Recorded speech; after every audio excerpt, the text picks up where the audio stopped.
to wait for recording. I know. Now you can start, sir. Good evening. Namaste.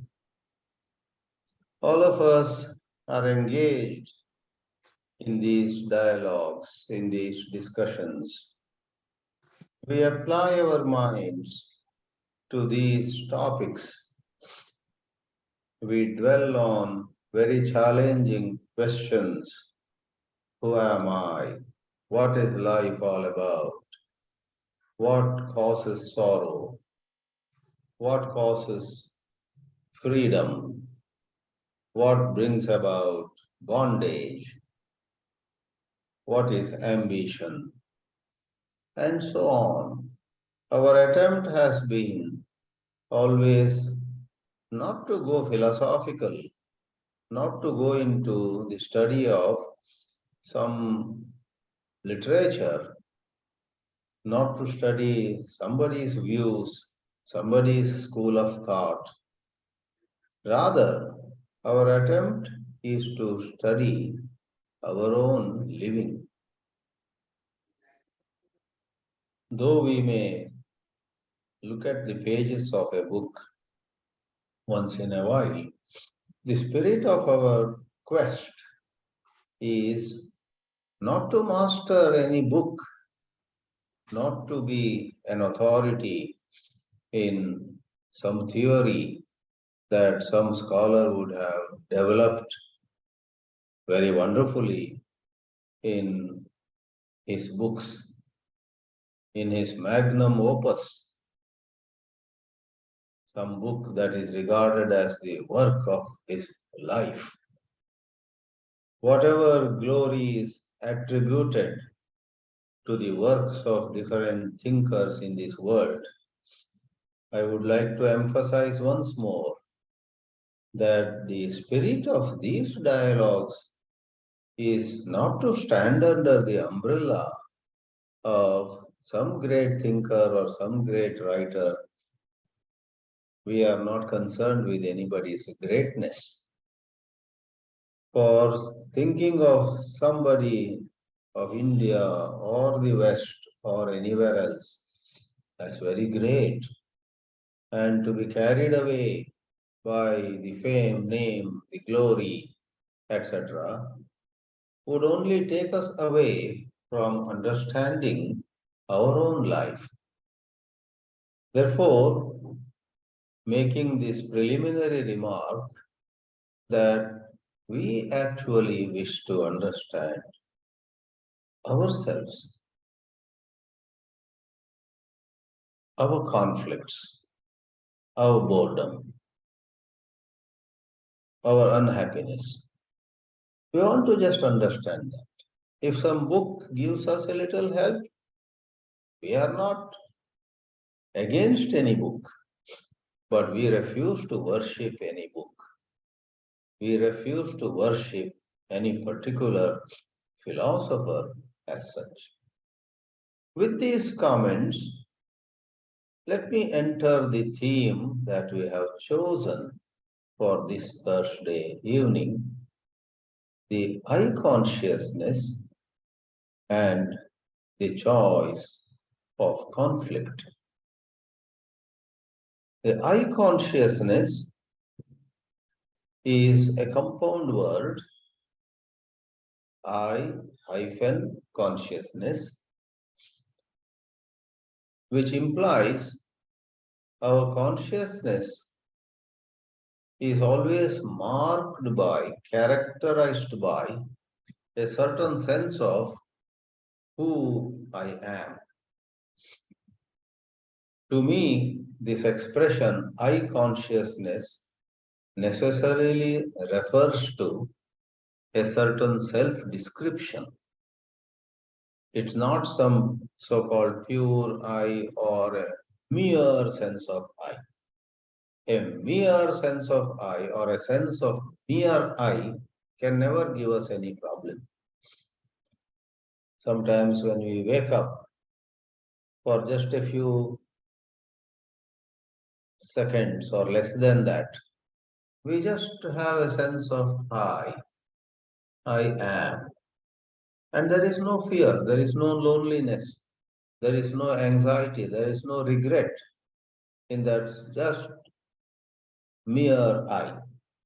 It's only when thought interferes, thought begins its operation, the thinking machine gets moving, that we have a certain I consciousness, which, as I said before, is with certain description. I look at the alarm or the clock and I notice that I had set it for 5, it's already 6:30.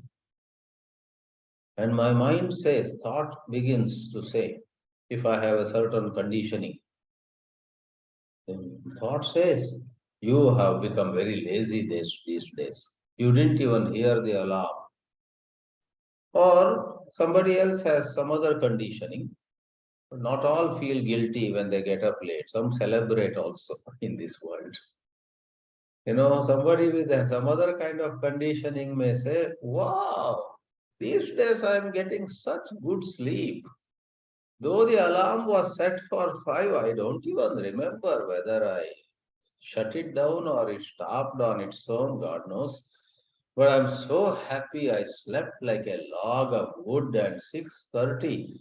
May I have more such nights where I oversleep. It's so refreshing, blah, blah. Either way. So I'm not talking here of that topic of how much a man should sleep. That's an entirely different topic. It has its own place, I guess, in the scheme of things. But I am illustrating when thought describes me as how lazy I have become, I may feel sad about it. When thought describes me as how these days I'm getting so good sleep and looks like I'm very healthy, I get a certain experience of myself. When in comparison with others, in competition with others, thought says you are more accomplished than your former classmates. Or some other day, thought says you messed up your life. Everybody has gone way ahead, you see. This is all thought in operation. Do you see that? Nobody comes to us and says, you are a failure. Once in a while, somebody may say, that's different. But 1,000 times, it is likely that my own thought, my thinking says, I have lost it out. And this generates the I consciousness. I described in a certain way and pigeonholed in such a way that I belong here. Pigeonholing means you fix your status, fix your value, fix your worthiness on a certain level. Vertically and horizontally, you put yourself at a certain point. And then connected with that self-description, which thought is very capable of doing, you have your disappointments or celebrations. This I consciousness, one more time, one last time, I hyphen consciousness is at the center of psychological problems, psychological issues, jealousy, superiority complex, and then inferiority complex. So many psychological issues. Belonging somewhere is I consciousness. And if somebody feels I don't belong anywhere, I'm so sad, I'm left out. I wish I had belonged to this group, that club, that association, that prestigious institution. Somebody takes pride in being a fellow of some esteemed, association. I'm a member of such and such club, and it's very difficult to get membership in this club. Do you know that? I am a member of this club. Somebody says, the factual membership is not a problem, but psychologically, if somebody feels superior to others and is attached to that sense of being a member of that club, etc., that attachment, that sense of superiority, and the fear of losing that membership.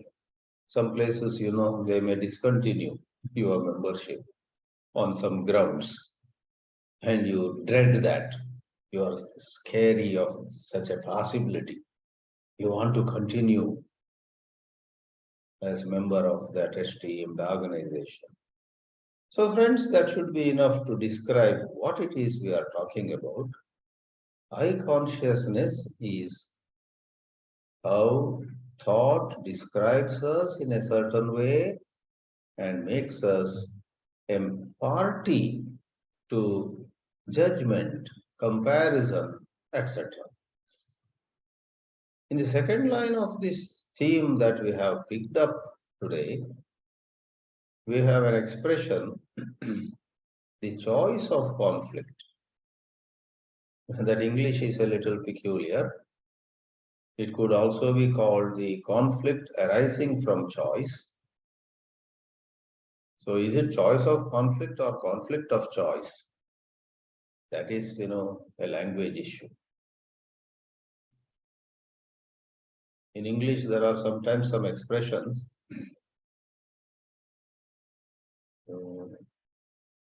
After, for example.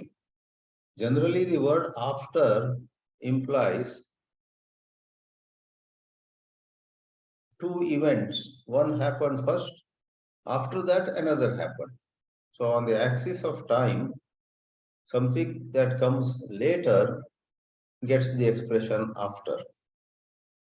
My wife drank a glass of milk.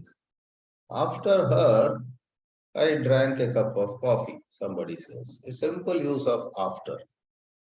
I remember many years ago, a bunch of us were reading a book, and there, there was a member who was from a village and not read much English, was a little weak in English, and we were all reading by turn, 2 paragraphs each person.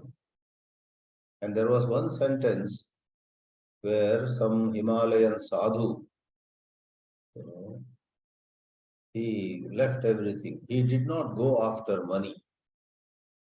And this person whose English was weak got very confused. He did not go after money.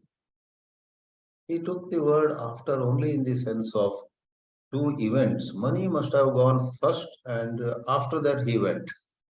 So he didn't realize that the expression after here is going after money means wanting, seeking money. Anyway, without making it a lecture in English or on English. Choice of conflict here doesn't mean you choose whether to have conflict or not. No, not that sense. Choice of conflict here means you live in a domain of choice. Most of you being students of Krishnaji's teachings, there is much said about choiceless awareness. There is an awareness which is totally free of choice. You just see what is without accepting it or rejecting it, without wanting it or leaving it. You just stay aware of what is. Whereas this I conscious necessarily goes for choice. And in as much as it goes for choice, it's not choiceless, it is, with choice, it is bound to meet with or experience conflict after conflict. Therefore, the choice of conflict implies the field of consciousness where there is choice and accompanying it, there is conflict. So let's examine how eye consciousness is intimately connected with choice, with conflict. The moment you and I describe ourselves in any field with some labels, with some status, with some idea of how far we have come and how much distance remains. These ideas are so common. In a manner of saying, in traditional settings, people renounce, quote and unquote, they renounce and go to Himalayas. But within 2 or 3 days, they realize that there are some others who went to Himalayas many years before them, and probably they are more respected there by people in general or by other sadhus and so on. And after a year or two pass, some newcomer comes over to the Himalayas. And this person who went 2 years before looks at that newcomer as a junior. Once you say, I am senior and this fellow has come just now, is new junior. Once you say in the Himalayas, apparently you have renounced everything, but that so-called renunciation loses meaning. If you look at somebody as he's so senior, I need to bow down before him, I need to learn from him. So this idea of senior and junior, high and low, the idea of someone way up there, and quite possibly we begin to envy that person. And then someone way down there, and we begin to expect respect from that person. That person should bow down before me. That person should take orders from me, etc. Whether we say it explicitly or not, this idea of hierarchy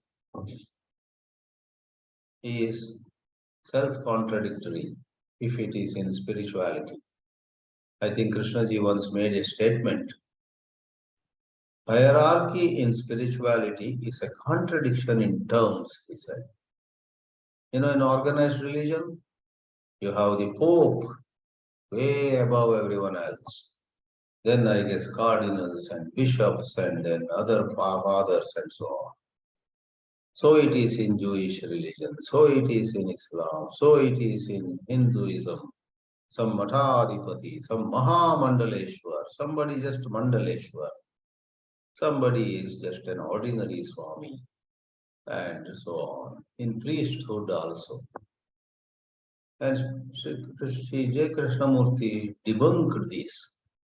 He said, you say you are spiritual, and then you have brought in all these high and low.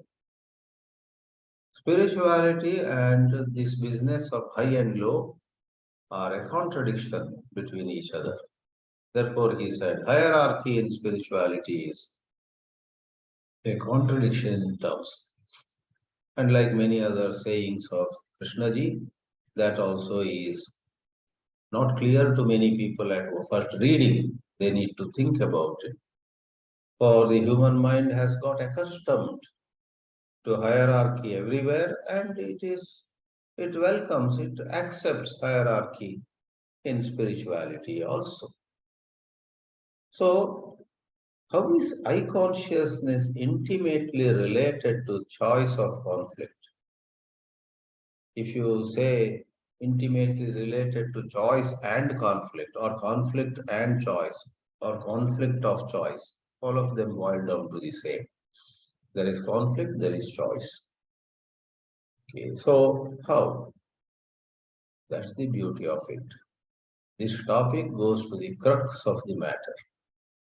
Moment you describe yourself and get attached to it, get identified with it, right away it breeds conflict.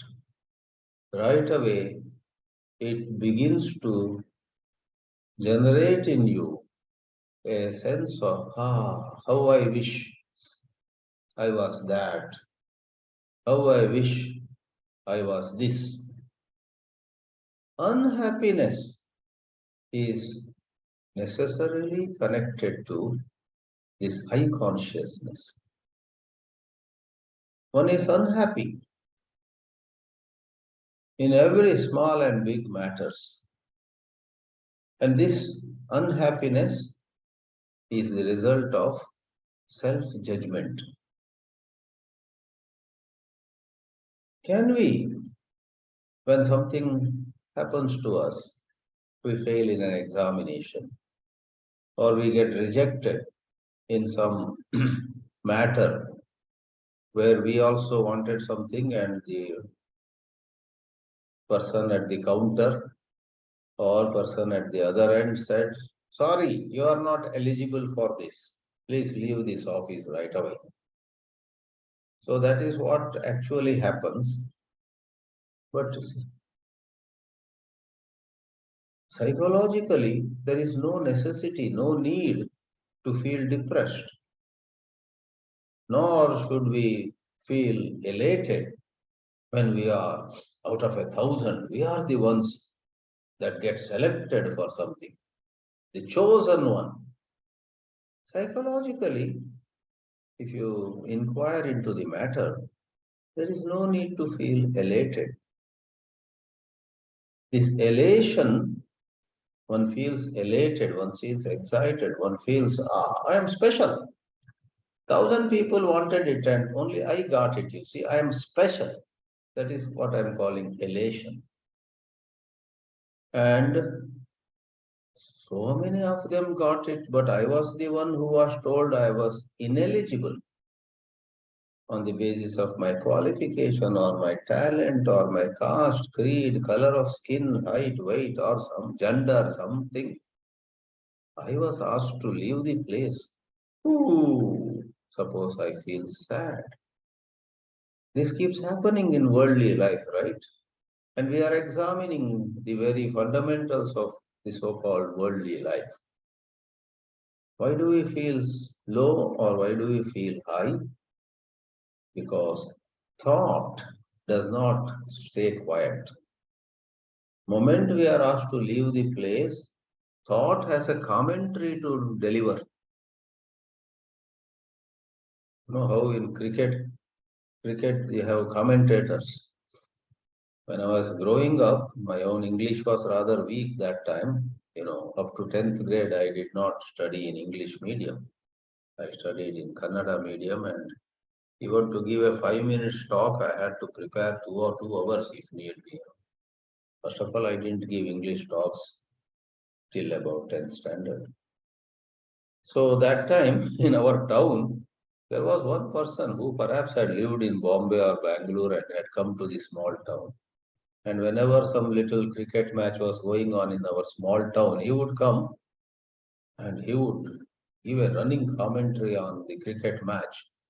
So fast he would speak English, and for us to just hear him speaking English. Oh, and Ramesh ran and he scored another boundary, and the ball has reached the galleries, and now Ramesh score is this team. He would speak English, and we used to be holding him in awe.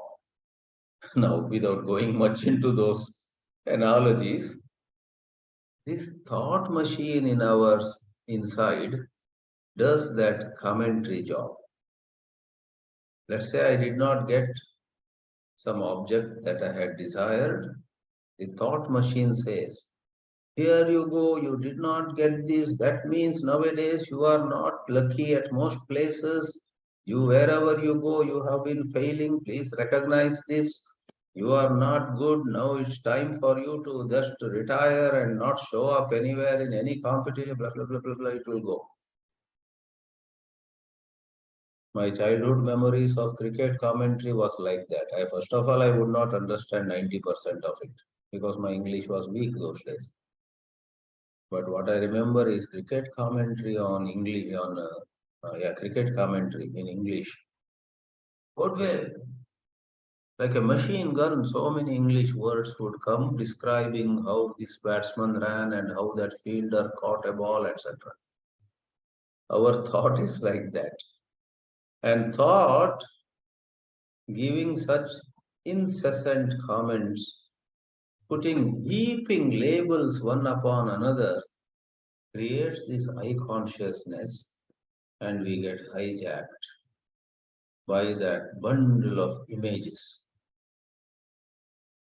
We practically become that bundle of images created by thought.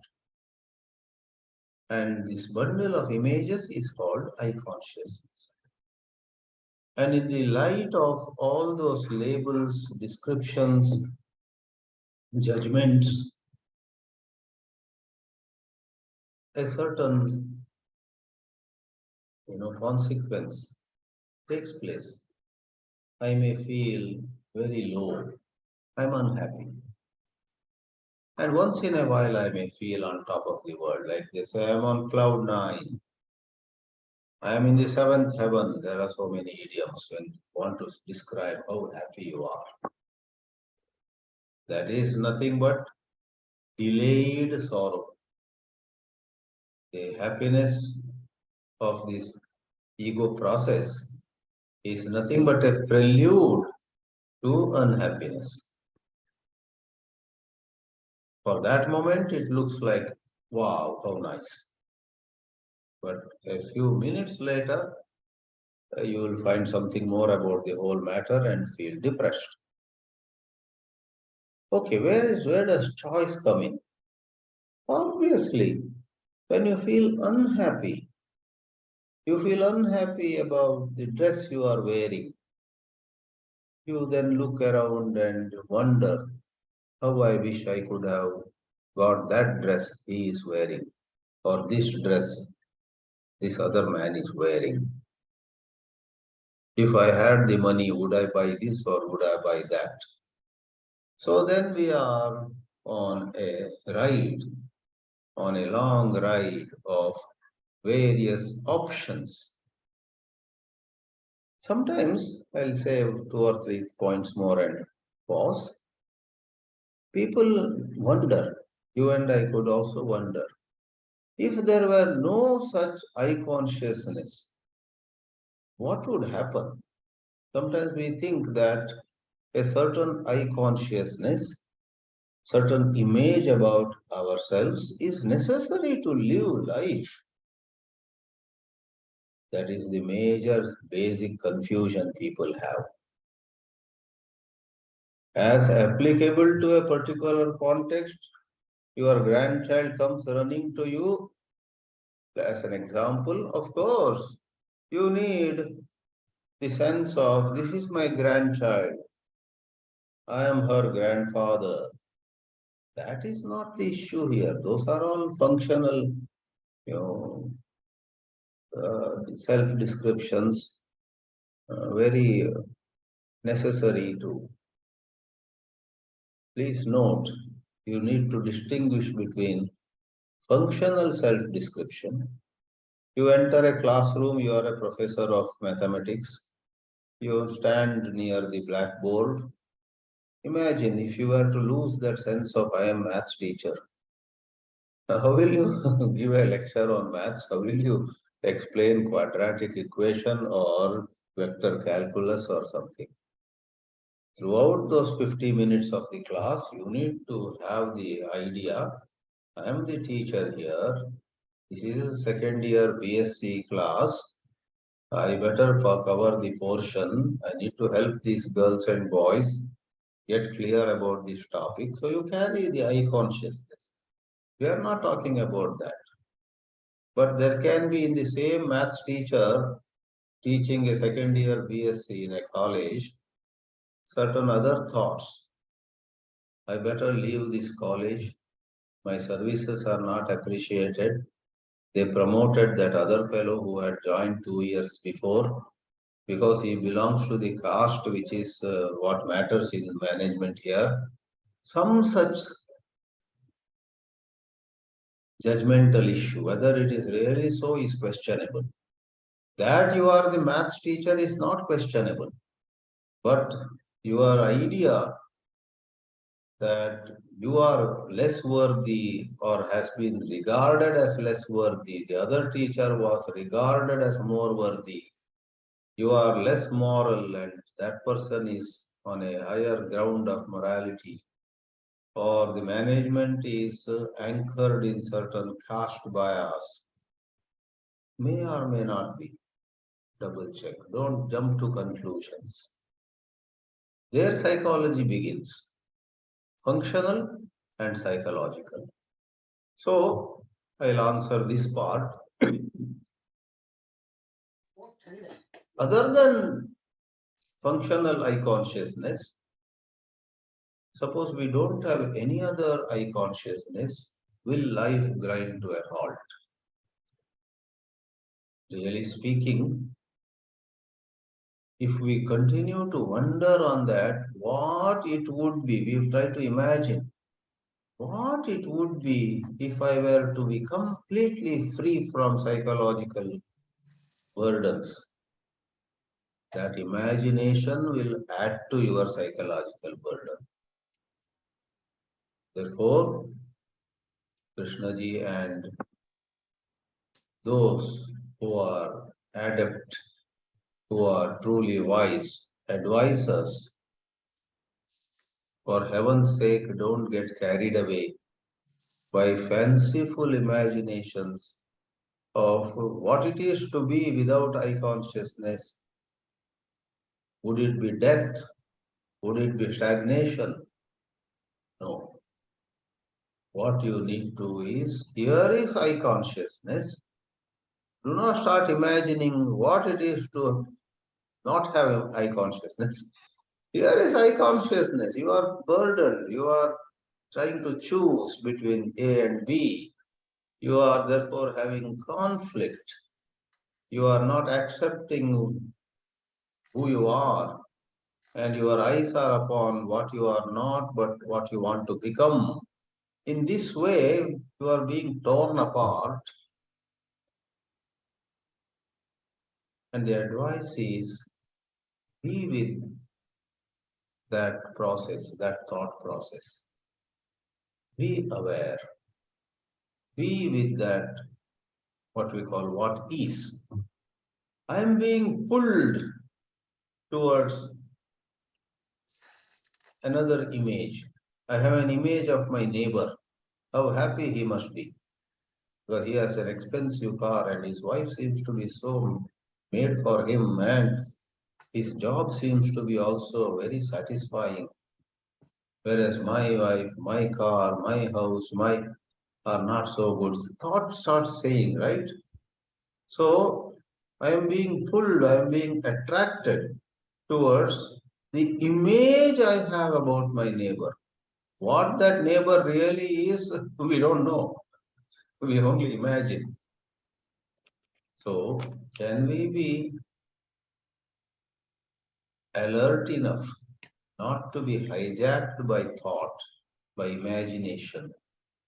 Can I be gently aware of whatever there is?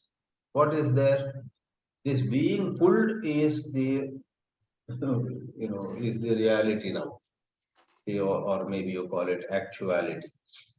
There are some 3 or 4 words used: fact and actual and real and so on. In general English, these are interchangeably used. But in certain literature, what is factual, what is actual, what is real have been given specific meanings. Perhaps we can take that up in some other session. But I am drawn to another image. I am rejecting the image I have of myself. That is choice.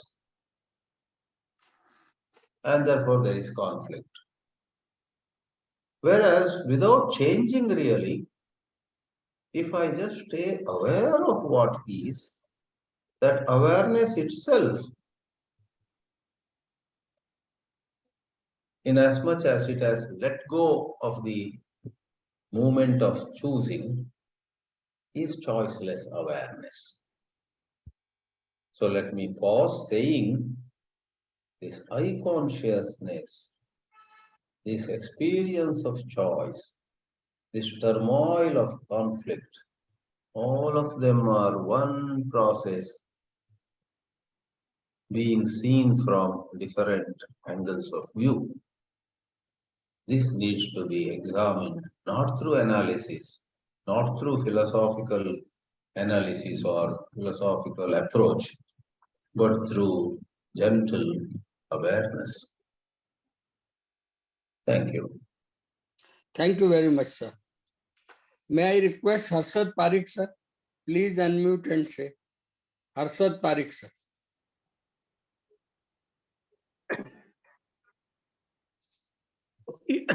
Are you able to hear? Yes, sir. Okay. Thank you, Swamiji, and thank you, Sushilji. I am in a new place now in Sayadri School, and Gokteji is also here in this room. About the topic, conflict, for conflict to arise, two things are required, two people or two ideologies like Hindu and Muslim, two religion or husband and wife, there are conflicts. Generally for conflicts to happen, two things are required, but conflict can also arise within a human being. And that conflict is because of two things, like thinking is going on, and out of this thinking comes the sense of I. And then once this I comes, then it says, I like it, I don't like, want to change what is to what should be. So even within a human being, the conflict exists because of duality between thinker and thought. And this I found it very interesting to look, because a person who wants to understand this conflict or this sense of I, from where does it come? It seems that it requires a kind of freedom to look. And that is our difficulty, that we are not able to observe thinking from something else than thinking, what is called awareness. And that awareness, as long as it is not awakened, thinking will create the thinker, and then the thinker will try to change thought.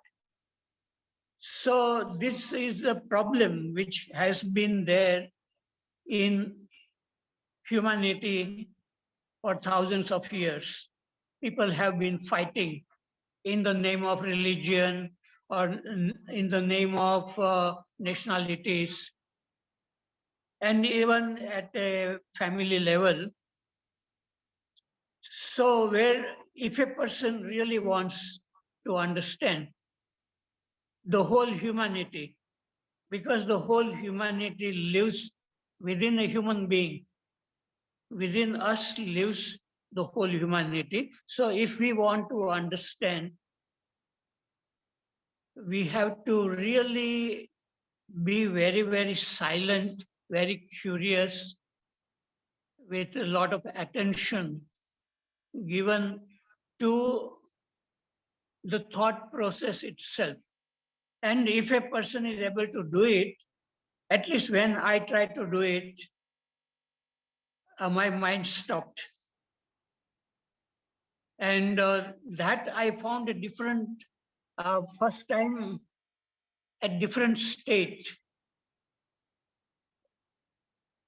came into existence because there was this curiosity to go to the right at the source of thought, thinking itself.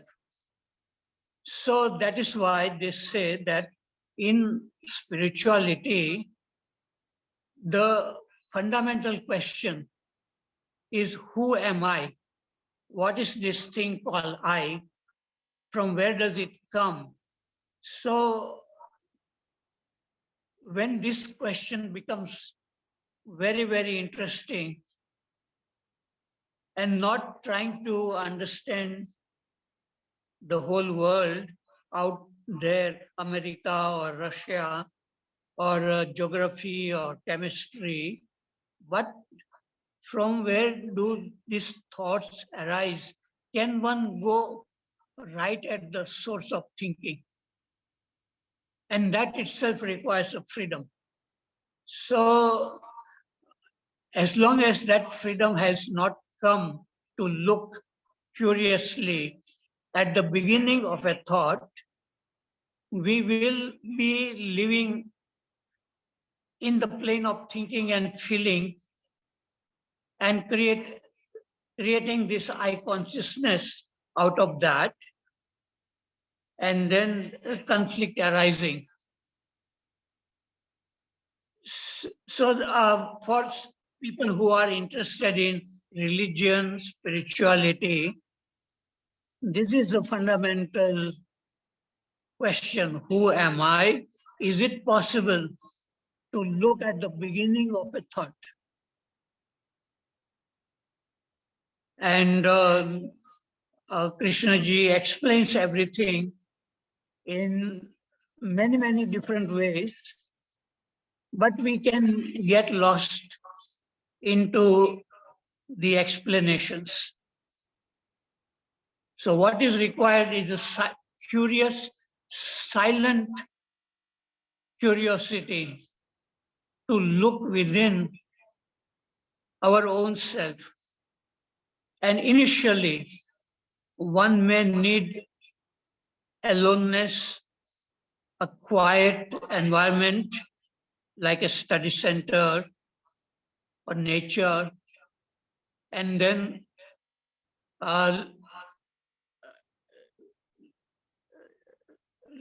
looking inward, and not in order to become something, but just curiosity. So I feel that humanity, all human beings, are going through the conflict, like even students here in Sayadri school or any school, they don't like to study, but they have to study. So there is a conflict between what one likes to do and what one has to do. So, but even for the students, if they are really interested, they can go in the quietness, sit on a hill and turn the attention inward and see from how this thinking arising. And out of this thinking arising the sense of I, the me, this wants to become something, achieve something. So very much I consciousness, self-consciousness and conflict. Conflict arises because of self-consciousness. Otherwise, thinking can go on by itself, just like a river flowing. But out of that river, a branch, which we call I or me, comes, then it wants to change thinking, and then there is a conflict arising. So I have said enough. One can go on talking, giving many different examples, But real thing is to be silent and turn the attention inward. And in this process, if the thinking stops and one feels the beauty of it, the wonder of it, of being just looking, listening without this I consciousness, then I think a beginning has started. Otherwise, we will keep on reading books and thinking about it, but that doesn't lead us anywhere. So one needs to experiment in aloneness first, and then maybe it can become a kind of our nature to look whatever is happening without this conflict, without this I consciousness coming into existence. Okay, thank you very much. Thank you. Dinesh Waghmare. Are you able to listen to me, sir? Yeah, very well, very well. No Yeah. problem. Today's topic is also, as usual, interesting. Swamiji has defined consciousness as content of consciousness, which JK is saying in those words. Actually, what my views are,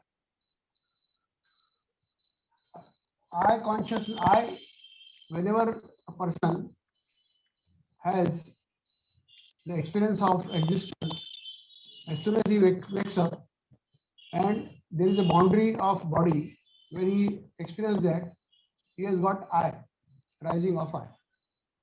Then Swamiji explained that thought comes, but in between there is also experiencing of surroundings, and that surroundings comes with experience of surroundings comes with the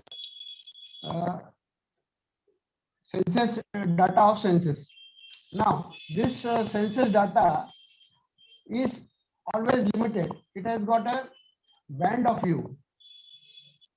It can never complete the whole of the vision. It only can cover a specific vision. Similarly, when mind works, then the mind working starts, and when mind works, it has also limited movement. When we say thought, we can have number of thoughts, but each thought will be having a different subject, and when mind works, it also works in a specific field, or it can focus only on the one subject. So whatever Swamiji was saying, my views are, yes, technologically there is no issue. No, we have to face the technological conflicts also, and that is the nature of our mind. Basically, it's a normal process of mind which arises the conflict. Even in technological issues, we are having whether I have to select this or I have to select that. So even we are having many options and we have to go for one. So in technological field also such conflict is there, which Swamiji said it's okay. Now the psychological conflict. Now why psychological conflict is there? Because this is coming from the insecurity. Basically, it is coming from the insecurity that I am not complete. I am having some limitations, and that's why I have to have some image, or I have to have some this power with me, so that I can fulfill this my limitations. So this limitations one has to cover, and for that the image forms, and for that the basic instruments are emotions and feelings. So this is also a normal process in my views. Yes, one has to go for the understanding of the total working of mind. He has to understand the structure of conflict, and then he can be free from it. Means he has to have maturity about it. So it's a question of maturity. It's a question of his wisdom. Then only he can be free of this. Conflicts will be there because conflict is a normal process of mind. It will always be there, and only thing is one has to be mature, or one has to have the wisdom of mind. Similarly, JK talked about choiceless awareness. This choice, when you have to drop the things, or you have to go into spirituality, then choiceless awareness is okay.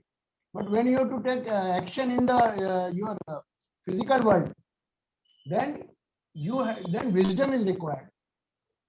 As he himself has JK said that you have to have the right understanding, right thinking, and that will bring you the right wisdom, and then this intelligence will work. So when you have to go for the actions, then the things are different. And when you have to drop the things, okay, fine. One has to go for the spirituality, then he can go with the choiceless awareness and passive awareness. We can use n number of words for that, and you can drop the things. So this is the question of basically, in my view, maturity and wisdom. Thank you. Chidanandji, would you please say something on it? Yes, I agree with Dinesh ji. There is a certain understanding that grows as we learn lessons in life. Certain maturity comes to us. We may read 100 books on maturity, but we may not get mature at that time. Then certain situations, certain sometimes some people also teach us some lessons.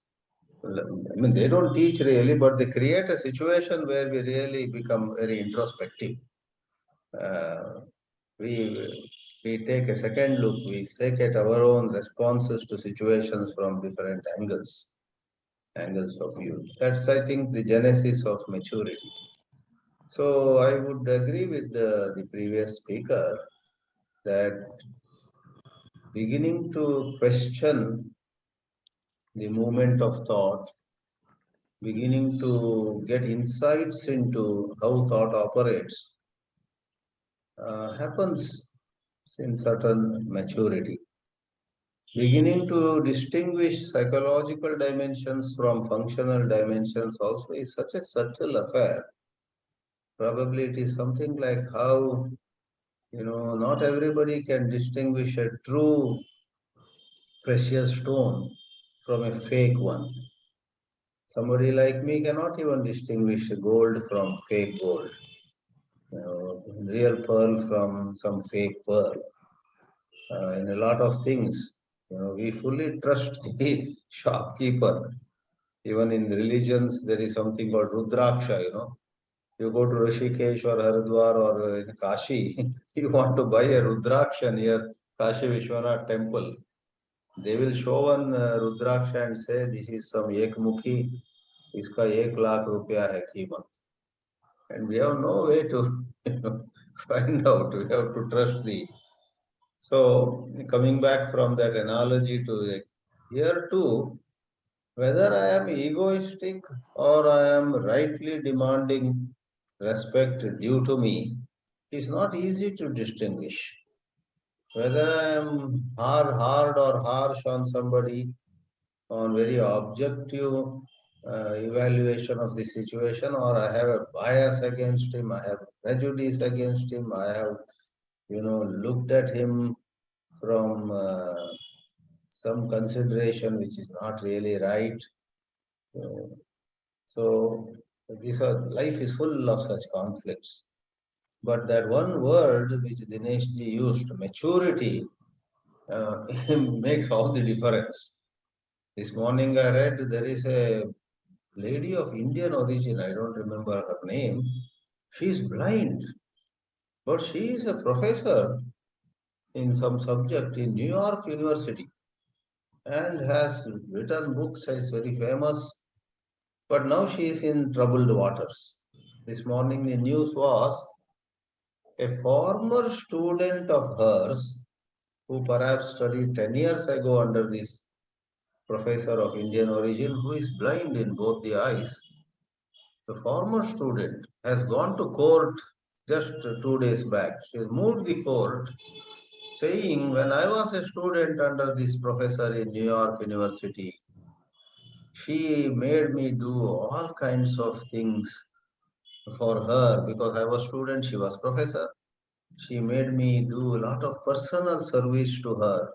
and then has alleged that this lady professor made this girl do it all because of gender bias. She never asked boys to do such things for her. She asked this girl, bring me a cup of tea, clean this table. She was a research student. I thought such things would happen only in India, but in US also at times. And now the court has to decide, you know. So the professor, who otherwise is an eminent person, a celebrity of some sort, is driven to the wall. So life is like that. You and I may suddenly find ourselves driven to the wall, and we have to face real or false charges against us. But in all this, amidst all this, something happens to us and we become truly humble, we become truly observant. So sorry if I extended my talk to a long answer. That lady professor, I now wonder how she would do it all, whether she really was prejudiced or false accusations to get some money. America is known for all kinds of lawsuits. And there are some lawyers whose specialization is how to catch hold of one of you and say, put this lawsuit and we'll share 50-50 with you in it. So they create a false accusation too. So why I mentioned is this maturity. How do we get mature to understand outside well and to understand our own within well? All we can say is it happens when it happens. Thank you. Thank you. Maturity is also a word, not a thing. Right. Thank you, Right. thank you, thank you for Shakti sir, explanation. Shakti sir, please. And then Harshad sir. After Shakti, Harshad sir. आवाज आवाज आ हाँ, रही आवाज अच्छी आ रही है, आवाज आवाज बुलंद है। जी जी जी ऐसा लगता है कि जो अवेयरनेस है उसमें मैकेनिकल एक्शन, मैकेनिकल थॉट्स की रोशनी में नहीं रह पाते हैं, लेकिन बार बार हम अनअवेयरनेस में स्लिप करता हूं, तो इससे ऐसा भी लगता कि ये जो अवेयरनेस है ये हमारी सामान्य स्थिति नहीं है।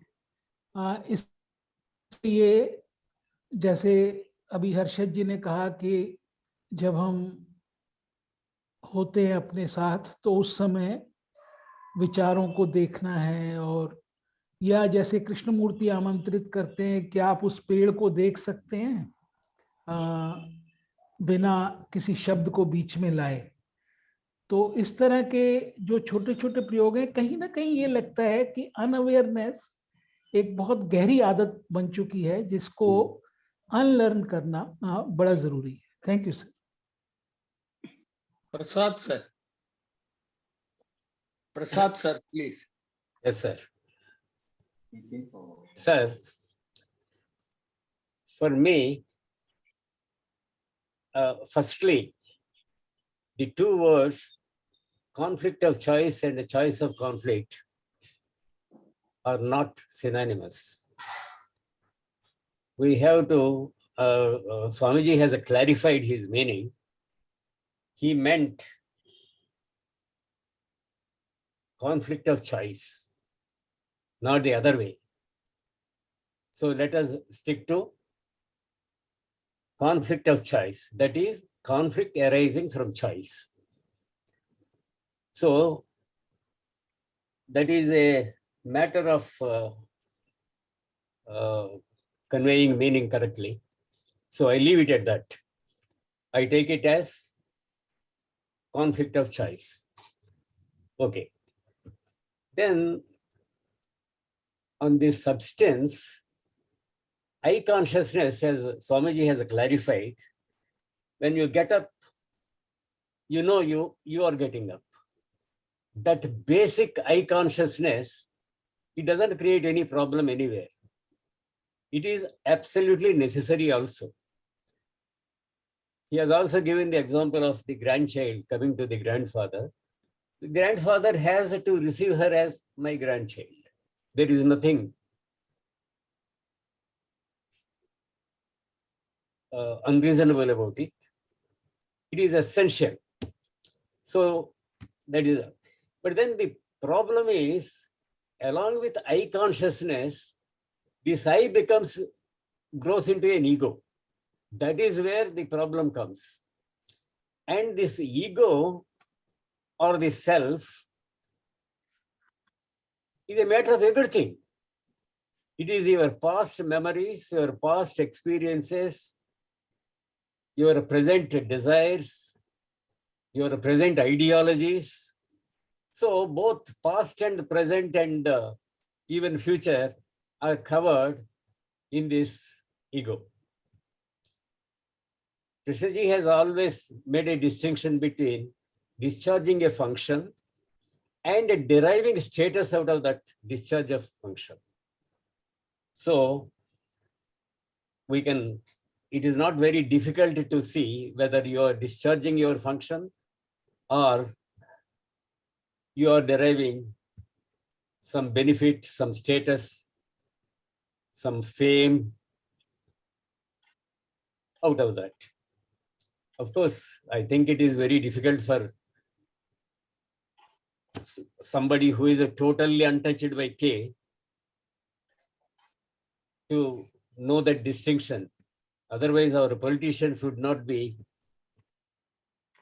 the way they function. So I think I consciousness is different from the ego, which it develops in each one of us. That ego is the problem creator because my tradition is also part of my ego. So when I find somebody with a different tradition, I explode many times. So all these things happen because of your past, because of thought. Thought is a product of past, is a product of your memory and things like that. And so it is that ego which is creating the problem. Thank you, sir. Pradeep Verma. Yes, sir. Audible? Audible. Am I audible? Audible as well as visible. Okay, thank you. You are able to see things as they are. So today's topic is also very quite complex to me. I'm using. Let us start with what is. That is the state of listeners. So many eyes. Sorry if someone feels he or she is not I. To listeners, all of us. To me, I consciousness is life consciousness, a product of life.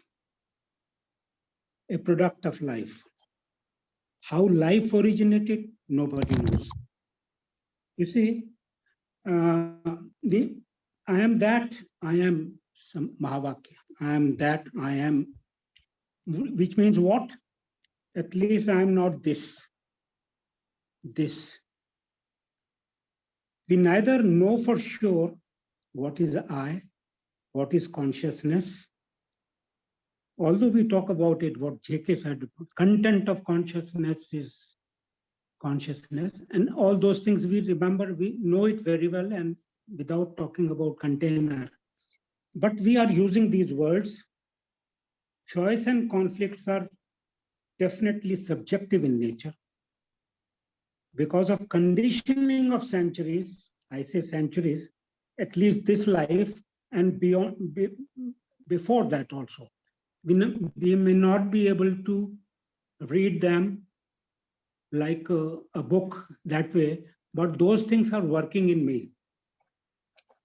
all this, what I'm telling is coming out of me, my thinking me.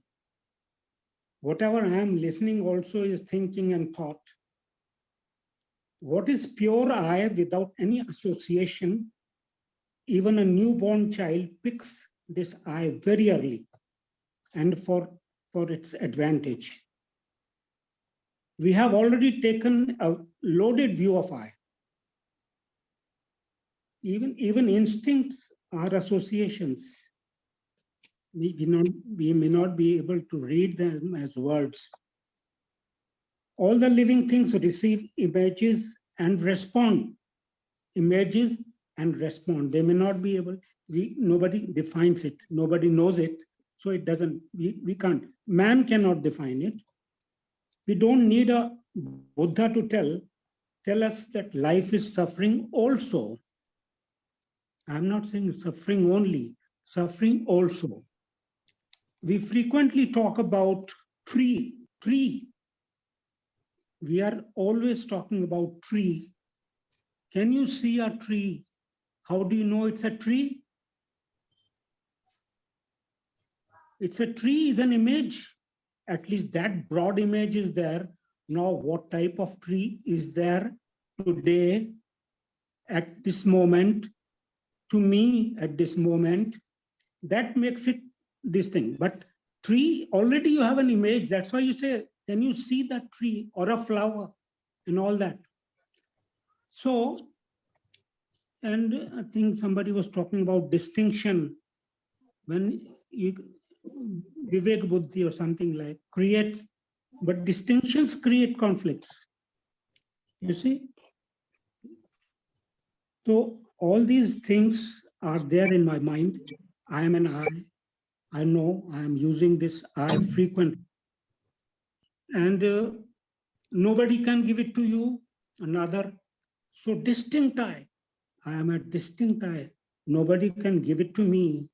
So automatically I am thrown back to me, myself, whatever I think I am. So these are that complicated questions. And that's why these are being discussed for years and decades. And we are where we are, enjoying mind as well as thought and thinking, everything we are enjoying right now as dialogues. So this is what I think. This is what is to me right now. Thank you very much for giving me time, sir.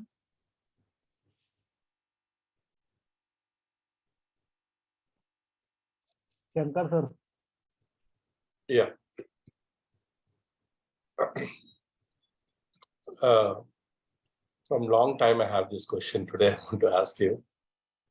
Like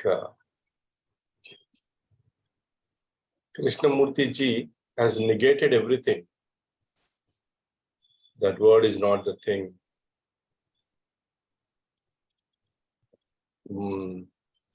Verbal, non-verbal perceiving.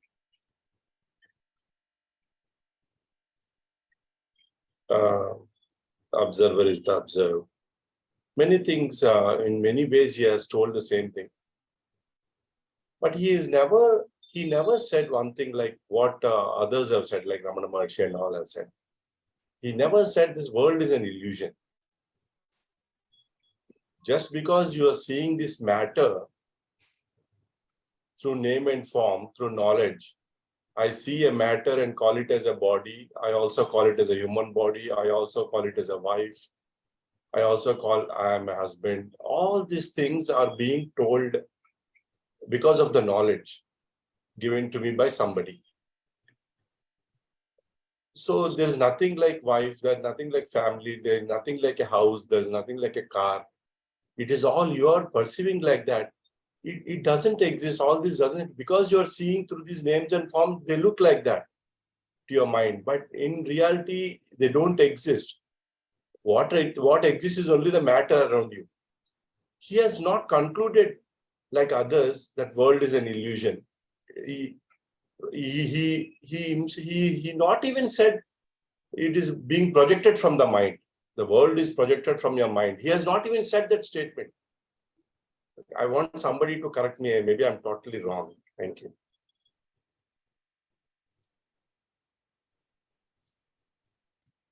Harshad sir, do you want to make some comment on this? Yes, I can say something about what Dineshji was saying about maturity and insecurity. So, I feel my view is that it is not by gathering a lot of knowledge of what other teachers have said that will change us. We can read Buddha or Raman Maharshi or Krishnamurti and so many others, and that doesn't lead to maturity, I feel. And that is why the poet Kabir, he said, Pothi padi padi jag mua, pandit hua na koi. That means one can gather a lot of knowledge about ideas in the religious, spiritual field, but that doesn't lead to maturity. And another thing which actually Krishnaji says that all that knowledge becomes an obstacle in seeing things very clearly without thinking. And that is very interesting to me, is whether we can look at a tree or a human being, just look without thinking. And in that, there is some kind of freshness, newness exists. And the other thing which I want to say is that our action in the physical world of human relationship, it depends on our psychological state. So if we are disturbed inside us, if there is no clarity, there is anger, fear, it will show in our relationship with people. So this psychological state of clarity is very, very important, because without that clarity, whatever we do, it will create more problems. And there are people who think that they are helping the whole world, but they are not able to help their own self because they are not very clear. So first, one must be having some peace, love, beauty, this kind of clarity. And then, even without doing anything, one can affect the world, just like Raman Maharshi. He did not do much. He was just sitting quietly, and that was creating some atmosphere around him. So that is what is lacking in us, is this ability to sit quietly, peacefully, looking at everything, and instead of being instead of becoming. And that is very important. So about the illusion, what Shankar said, the matter exists, everything exists. What people mean by illusion is that it is not what it seems to be with our thinking mind. So if we can look at the tree without the thinking mind, it looks something quite different, as if we can look at the essence. And the same way about human beings, that how we look is very important than what it is. So even a simple thing can look very marvelous if our mind is very quiet. So what we see is not what it is. That can be called illusion. Otherwise, things, the wall exists, matter exists, and but only difficulty is, are we able to see it clearly without thinking? Okay, I have finished. Thank you.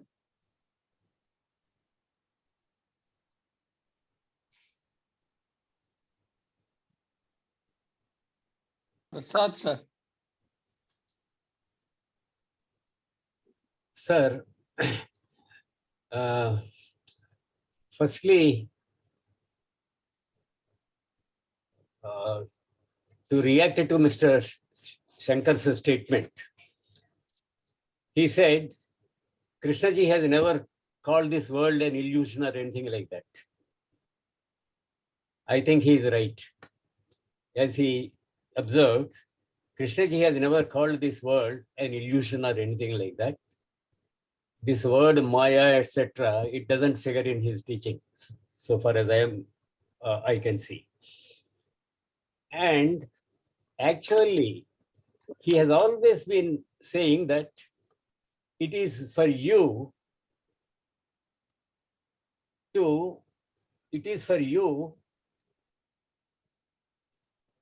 because he put something, it has distracted me. He has always said, your senses should be fully active, and it is through observation, normal physical observation, that you can see beauty. If you see a flower without a word, which means there is no distance between you and the flower, then that type of observation creates beauty, gives you beauty. So for me, Krishnaji has deviated from tradition, this Maya, illusion and all that type of thing. In that book, of course, he has categorized the truth, reality and actuality, but his stress has always been on reality. Reality being the functioning of your mind. There is nothing wrong with the outside world, with the nature, with the mountains, etc.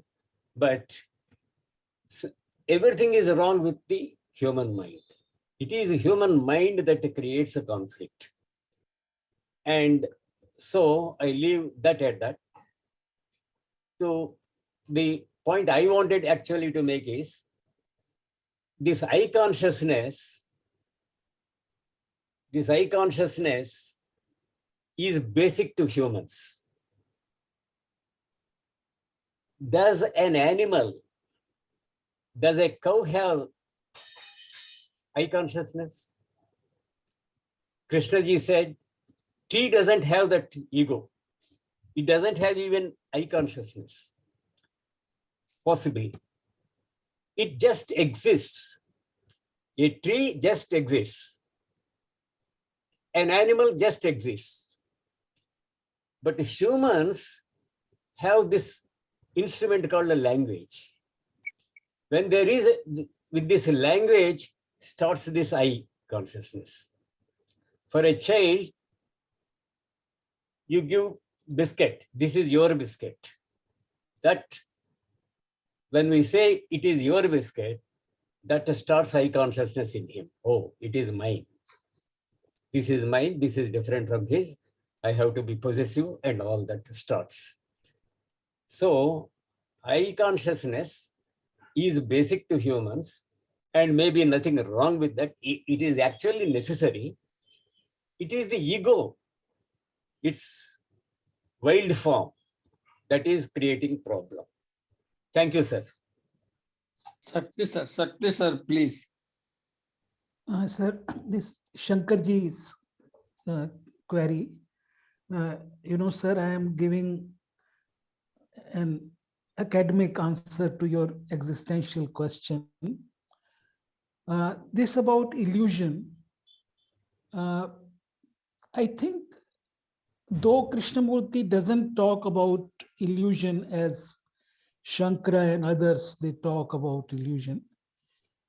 But in a way, for example, he suggests that if you are looking at the outside world as well as inside world through the screen of thought,